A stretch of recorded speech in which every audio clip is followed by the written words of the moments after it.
మోకాల నొప్పుల వల్ల ఆపరేషన్ కి వెళ్లే బదులు ఒకసారి బీ బెటర్ ఆర్థోవుడ్డా వాడి చూడండి. ఈ ఆయుర్వేద మందు కోసం ఇప్పుడే కాల్ చేయండి.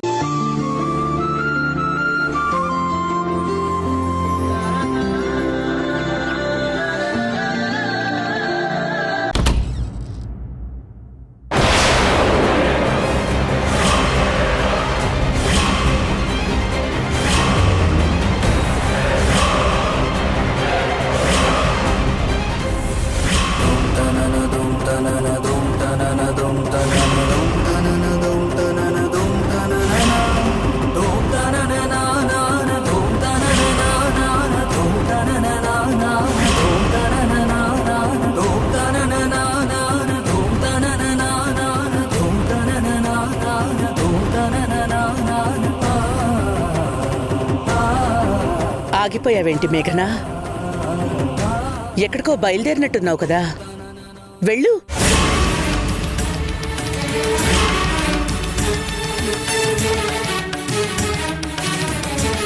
అంటే నన్ను, నీ భర్తని, ఈ ఇంటిని, అందర్నీ వదిలేసి వెళ్ళిపోవాలని నిర్ణయం తీసుకున్నావా?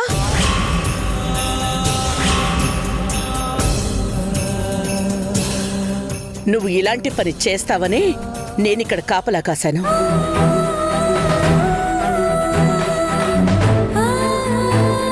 చివరికి నా అనుమానమే నిజమైంది. ఎక్కడికెళ్తావు మేఘనా? అత్తయ్య, అదే తెలీదు. ఎక్కడికెళ్లాలో తెలీదు, కానీ వెళ్ళిపోవాలి. పోనీ ఎందుకెళ్తున్నావో అదైనా తెలుసా? లేకపోతే అది కూడా తెలీదా?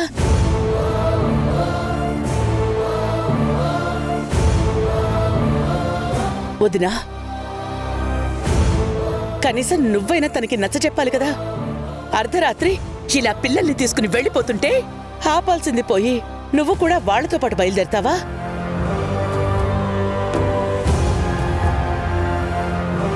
అంటే మేమంత కానివాళ్ళం అయిపోయాం వదినా.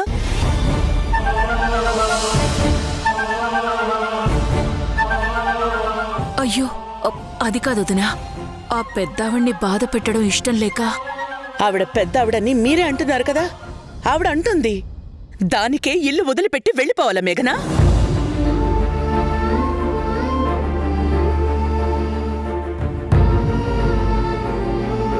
ఎన్ని సమస్యలొచ్చినా ఎదురు నించుని పోరాడే మేఘన గురించే నాకు తెలుసుగాని ఇలా పారిపోయే మేఘన్ని నేనెప్పుడూ చూడలేదు.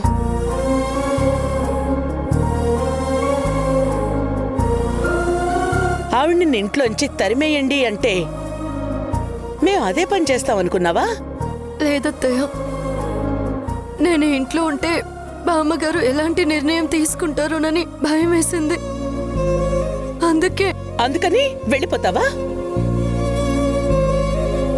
మేఘనా, నేను ఇదివరకటి సులోచన్నే అయితే ఇలాంటి నిర్ణయం తీసుకోవడంలో ఒక అర్థం ఉంది. కానీ ఇప్పుడు నీకు అత్తగారిగా మారాను. ఈ పిల్లలు నా మనవళ్ళు, ఈ ఇంటి వారసులు. ఎవరు ఏమన్నా నేను నిన్ను, పిల్లల్ని వదులుకోవడానికి సిద్ధంగా లేను. ఆ విషయం నీకు కూడా తెలుసు.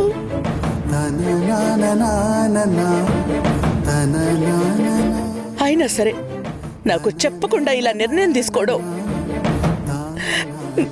నాకు చాలా బాధగా ఉందమ్మా. ముందు లోపలికెళ్ళు.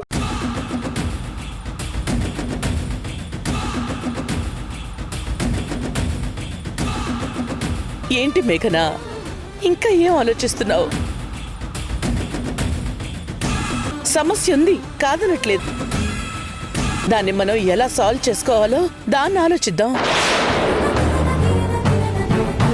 ఇది నీ ఒక్కదాని సమస్య కాదు, ఇంట్లో ప్రతి ఒక్కరి సమస్య. ముందు లోపలికెళ్ళు. అది కాదత్తయ్య, బామ్మగారు 24 గంటలు టైం ఇచ్చారు. నేను ఇంట్లో ఉంటే ఆవిడ ఏమవుతారోనని భయంగా ఉంది. నా వల్ల ఎవరైనా ఆనందంగా ఉండాలి, కానీ ఎవరూ బాధపడకూడదు. పిచ్చి మేఘనా, లోకంలో అందరినీ సాటిస్ఫై చేయటం, అందరి ఆలోచనలకి తగ్గట్టు మసలుకోవడం ఆనాటి రాముడి వల్లే కాలేదు. అంత పెద్ద దేవుణ్ణి కూడా ఒకడు తప్పు పట్టాడు. ఇక మనమెంత?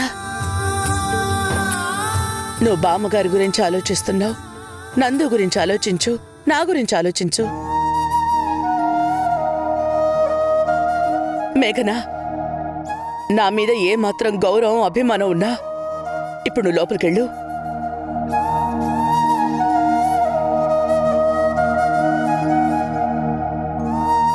ఎవరవునన్నా కాదన్నా నువ్వు నా కోడలివి. ఈ పిల్లలు నా వారసులు. నిన్ను ఎవ్వరూ మార్చలేరు. మన కోసం మనం ఎంత యుద్ధమైనా చేద్దాం. ముందు లోపలికి వెళ్ళమ్మా. మేఘనా,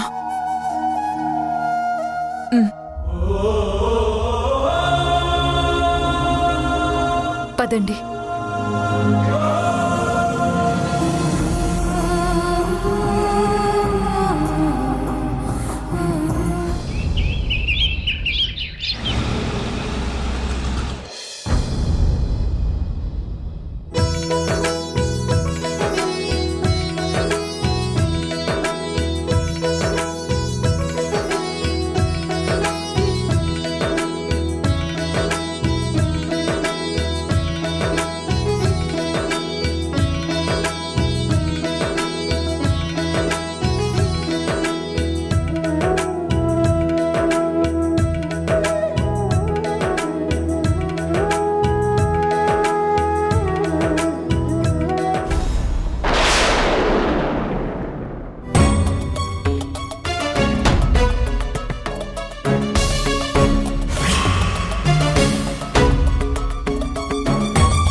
ఏంటి ఇక్కడేం చేస్తున్నావు? అసలు నిన్ను ఇక్కడికి ఎవరు రమ్మన్నారు? దేవుడికి దీపం. నీ చేత్తోనే దేవుడికి దీపం పెట్టాలా? దేవుడంటే అతి పవిత్రం. నీలాంటి వాళ్ళు దీపం పెడితే ఆ దేవుడు మైల పడతాడు. ముందు బయటికి నడు. ఏంటి అలా చూస్తున్నావు? దేవుడికి దండం పెట్టాలన్నా, పూజలు చెయ్యాలన్నా భక్తి ఉండాలి, మనసు పవిత్రంగా ఉండాలి. అంతేగాని సుఖాల కోసం వెంపర్లాడుతూ పెళ్లిళ్ళ మీద పెళ్లిళ్ళు చేసుకునే నీలాంటి వాళ్ళకి ఈ పూజ మందిరంలోకి వచ్చే అర్హత కూడా లేదు. ముందు బయటికి వెళ్ళావు.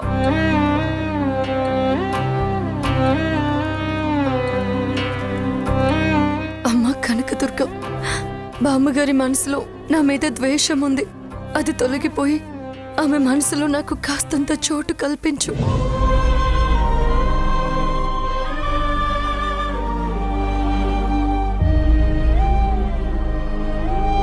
ఆగో, అట్టెక్కడికి వెళ్తున్నావు? కాఫీ పెట్టడానికి. కాఫీ పెడతావా? ఓ పని చెయ్యి, ఆ కాఫీలో కొంచెం విషం కూడా కలుపు. అక్కడే బొద్దింకల్ని చంపడానికి ఏదో మందు ఉంటుంది కదా, అది కలిపి తెచ్చి అందరికి ఇచ్చేయి. ఎందుకు బామ్మగారు అలా అంటున్నారు? విషం కలపడం ఏంటి? నీ చేత్తో కాఫీ తాగడం కంటే విషం తాగడం మంచిది కదా. ఇన్నాళ్ళు తెలియక పొరపాటు చేశాం. అందరూ కాదులే, నేను పొరపాటు చేశాను. మీరందరూ కలిసి నన్ను పిచ్చిదాన్ని చేశారు కదా. ముసల్ది కదా, ఏం చెప్పినా నమ్ముతుంది, ఏం చేసినా మాట్లాడదు అనుకుని మోసం చేశారు. నువ్వు రెండో పెళ్లి చేసుకున్న దానివని తెలియక నీ చేత్తో ఇచ్చిన కాఫీ తాగాను, నువ్వు వండిన భోజనం తిన్నాను. ఏది కావాలన్నా మేఘనా మేఘనా అంటూ నిన్ను పిలిచి నీ చేత్తో అన్నీ తీసుకున్నాను. మరి ఆ పాపానికి పనిష్మెంట్ ఉండాలిగా. అందుకే నా ఒక్కదానికే కాఫీలో విషం కలిపిచ్చాయి. నువ్వు చేసిన పాపానికి ఇది కూడా కలిసిపోతుంది. ఇవ్వో. ఆ విషయం నన్ను తాగమంటే నేను తాగుతాను, కానీ మీకివ్వను బామ్మగారు. నేను ప్రాణాలు తీసుకుంటాను అన్నా ఎవ్వరూ ఏం మాట్లాడలేదు. చూస్తాను నా ప్రాణాలకి విలువ ఇస్తారో లేక నీకే విలువిచ్చి ఇంట్లో పెట్టుకుంటారో అది చూస్తాను. బార్బీ, మేఘనా నందు ఆఫీస్కొచ్చారా? ఇంకా లేదు మేడం. వస్తారా? ఎందుకొస్తారు మేడం? నిన్న ఇంట్లో అంత గొడవ జరిగింది, అందరి ముందు అవమానం జరిగింది, ఆ ముసల్దంతా తిట్టింది. అలాంటప్పుడు ఇంకెందుకొస్తారు మేడం? రారు. వస్తారు. రారు మేడం. సరే అయితే వస్తారు రారు మనం పందెం వేసుకుందామా? నేను గెలిస్తే నువ్వు నాకు పార్టీ ఇవ్వు, నువ్వు గెలిస్తే నువ్వు అడిగింది నేనిస్తాను. పార్టీ అంటే మరి నేను ఇచ్చిన చోట తీసుకోవాలి. మీ రేంజ్ 5 స్టార్ అన్నారనుకోండి, బిల్లు కట్టాలంటే నాకు 100 స్టార్స్ కనిపిస్తాయి. ఓకే, ఒకసారి ఆదినారాయణని పిలు, ఇక్కడే మాట్లాడదాం. Okay madam.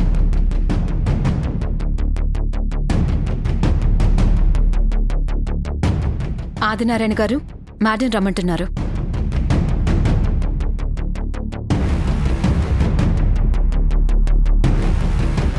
నమస్తే మేడం. ఏంటి ఆదినారాయణ గారు, మేఘనా నందు ఈరోజు ఆఫీస్కి రాలేదా? రాలేదు మేడం. బహుశా ఇవాళ రారేమో మేడం. అదేంటి? నిన్న రాత్రి ఎంత గొడవ జరిగిందో మీరు చూశారు కదా మేడం. మీ ఫ్రెండ్ చేసిన పనికి ఆ ఇంట్లో ఓ చిన్న సైజు వారే జరిగి ఉంటుంది. అంత బాధ పెట్టుకొని ఆఫీస్కి ఎలా వస్తారు madam?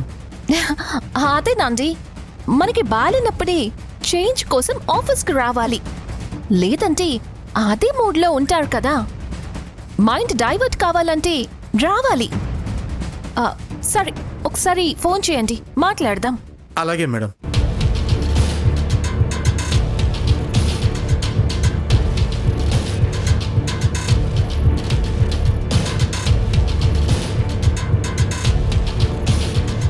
Madam, phone switch off అని వస్తుంది మేడం.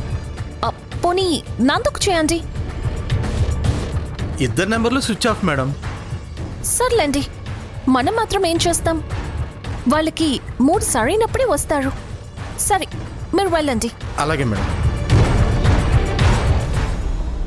మేడం, నేనే గెలిచాను.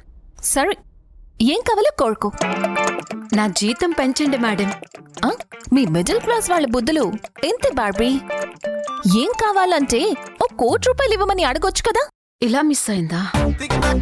పోనీ కోటిచ్చేయండి మేడం. ఇప్పుడు అలా ఇస్తాను. ఛాన్స్ ఒకేసారి వస్తుంది, మళ్ళీ మళ్ళీ రాదు. ఇలాంటి ఛాన్స్ మళ్ళీ వస్తే 2 కోట్లు అడుగుతాను, సెటిల్ అయిపోవచ్చు. మేఘనా ఫోన్ ఆఫ్ చేసుకుని కూర్చుందంటే అక్కడ ఆ కాంతం ఏం చేస్తోందో. ముసల్ది చాలా గట్టిది.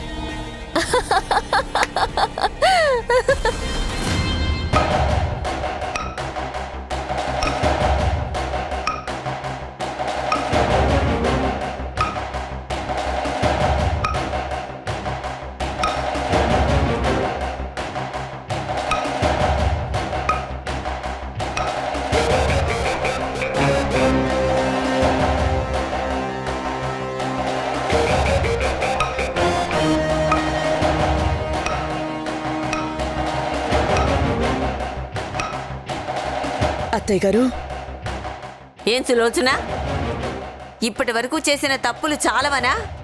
దేవుడి విషయంలో కూడా పాపాలు చేసి మూట కట్టుకుంటున్నావు.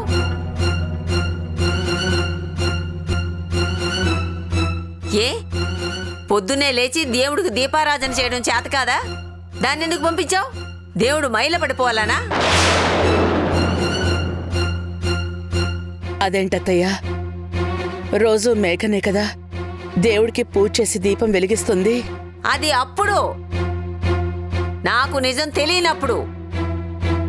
ఇప్పుడు తనెందుకు దేవుడి గదిలోకి వెళ్ళాలి? ఆ దేవుడి గదిలో ఉన్న కుందులు ఎప్పటివో, ఎన్ని తరాల నుంచి వస్తున్నాయో తెలుసా?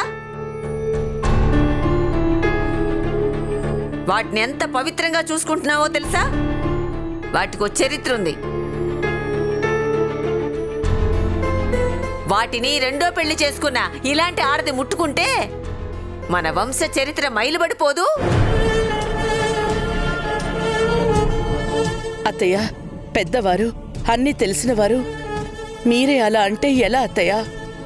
అన్నీ తెలుసు కాబట్టే మాట్లాడుతున్నాను. ఈ కుటుంబం పరువు మర్యాదలు కాపాడడం నా బాధ్యత కాబట్టి, ఆ పెద్దరికం నాకుంది కాబట్టే మాట్లాడుతున్నాను. చెప్పండి, తన విషయంలో ఏ నిర్ణయం తీసుకున్నారు? తనని ఎప్పుడు ఇక్కడి నుంచి పంపిస్తున్నారు? మీకు ఇచ్చిన టైంలో అప్పుడే 12 గంటలు అయిపోయాయి. అత్తయ్య, మీ దగ్గర నిజం దాచటం అనేది తప్పే. మేఘన కూడా నిజం చెప్పాలనే అంది. కానీ మీరు ఎలా తీసుకుంటారని నేనే ఆగమని చెప్పాను. ఇందులో మేఘం తప్పేం లేదత్తయ్యా. నానమ్మా, కాలం మారింది, మనుషులు మారారు, ఆలోచనలు మారుతున్నాయి. ఇంకా నువ్వా పాత పద్ధతులు, సాంప్రదాయాలు అంటూ అవే పట్టుకొని ఉండడం కరెక్ట్ కాదు నానమ్మా. నేను చెప్పాను కదా, మేఘన నన్ను రెండో పెళ్లి చేసుకోవడం కాదు, నేనే తన వెంట తిరిగి నన్ను పెళ్లి చేసుకోమని బ్రతిమిలాడాను.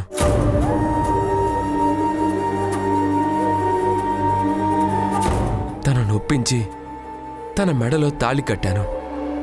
తప్పేదైనా ఉందంటే అది నాదవుతుంది, అంతేగాని ఇందులో మేఘనకి ఏ సంబంధం లేదు. దయచేసి తననొక శత్రువులా చూడొద్దు. అవునండి, మారుతున్న కాలంతో పాటు మనము మారాలండి. ఆపో! కాలం మారిందా? ఏం మారింది? అప్పటికి ఇప్పటికీ కాలం ఏం మారింది? మార్పు రోజుల్లో ఉందా, గంటల్లో ఉందా, నిమిషాల్లో ఉందా? అప్పుడు రోజుకి 24 గంటలే, ఇప్పుడు అది 24 గంటలే. మార్పు వచ్చింది మీలో. పద్ధతులు, సాంప్రదాయాలు, కట్టుబాట్లు ఇవన్నీ మీకిప్పుడు చాదస్తంలా కనిపిస్తున్నాయి.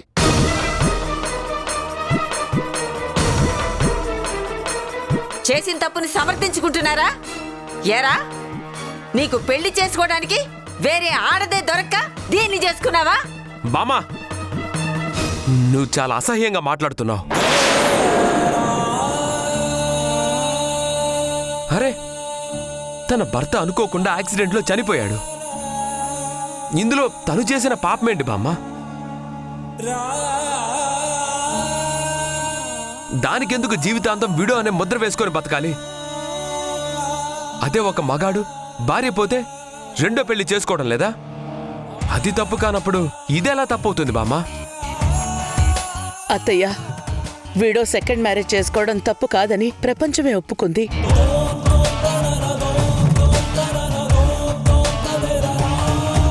ఎంతో మంది ఈరోజు భర్త పోయిన వాళ్ళు, విడాకులు తీసుకుని భర్తతో విడిపోయిన వాళ్ళు, వాళ్ళకి నచ్చిన వాళ్ళని పెళ్లి చేసుకుని సంతోషంగా ఉంటున్నారు.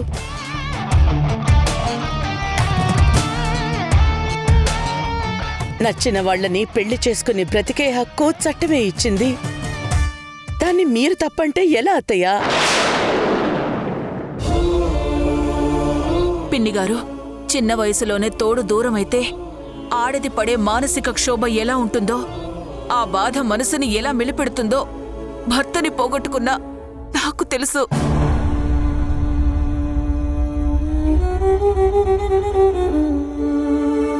నా అలాగే మేఘన జీవితం కూడా ఎక్కడ నాశనం అవుతుందోనని నేను దిగులు పడని రోజు లేదు. ఆ సమయంలోనే నందు దేవుళ్లా వచ్చి మేఘనకి మంచి జీవితం ఇచ్చాడు. ఇది నందుతో మొదలైంది కాదండి, ఎప్పటినుంచో వితంతు వివాహాలున్నాయి.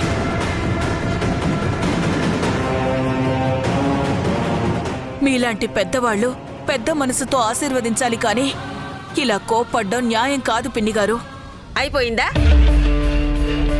ఇంకా మీరందరూ మాట్లాడవలసింది ఏమైనా ఉందా? అందరూ చాలా చాలా మాట్లాడారు, చాలా బాగా మాట్లాడారు. ఏమన్నావమ్మా? వితంతు వివాహాలు ప్రోత్సహించాలా? నిజమే, ఒకప్పుడు 60 ఏళ్లవాడు 13 ఏళ్ల అమ్మాయిని చేసుకుని పుట్టుక్కన పోతే ఏ అచ్చటా ముచ్చటా తీరని ఆడపిల్ల జీవితం నాశనం అయిపోకూడదు, దాని బ్రతుకు అడవిగాచిన వెన్నెల కాకూడదు అని పెద్దవాళ్లు రెండో పెళ్లి చెయ్యొచ్చు అని చేయించారు.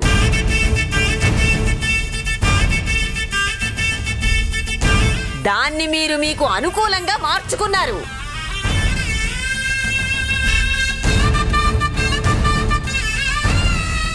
నీలో ఉన్న కోరికల్ని తీర్చుకోవడానికి నువ్వు పెట్టుకున్న పేరు పెళ్లి.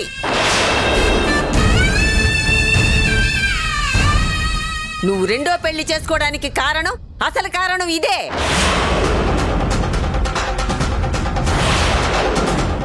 అవును నానమ్మా, అవును, నువ్వన్నట్లు తను నేను అందుకే పెళ్లి చేసుకున్నాం. ఏ తప్పేంటి? ఇంత వయసుండి ఇంత జీవితం చూసి ఇంతమందిని కని పెంచి నువ్విలా మాట్లాడటం నిజంగా నిజంగా దారుణం బామ్మ. నువ్వు ఆగరా. చూడమ్మా, చూడు ఎంత దారుణంగా మాట్లాడుతుందో చూడు. నువ్వు చెప్పమ్మా, మేఘన ఎలాంటి మనిషో నీకు తెలీదా? ఆడదానికి ఆడదే శత్రువు అంటుంటే ఏదో అనుకున్నాను, కానీ ఈరోజు అదే నిజం అనిపిస్తుంది. తన చాదస్తంతో ఒక ఆడపిల్ల మీద ఎలాంటి నిందలు వేస్తుందో చూడమ్మా. అవునరా, నాది చాదస్తమే. మీరే కాదు, ఎవరు ఏమనుకున్నా సరే, నేను మాత్రం నా కుటుంబం పరువు ప్రతిష్టల కోసం ఏమైనా చేస్తాను.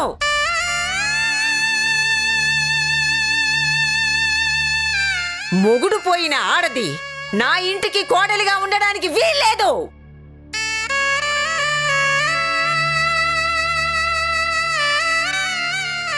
మీరందరూ కలిసి దాన్ని బయటికి పంపిస్తారా, లేదంటే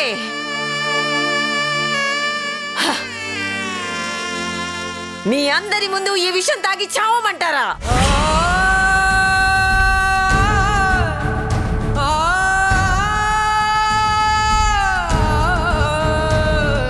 నేను పోయాక మీ ఇష్టం వచ్చినట్టు చేసుకోండి. ఆపేవాళ్ళు, అడ్డు చెప్పేవాళ్ళు ఎవరు ఉండరు. ఆగు.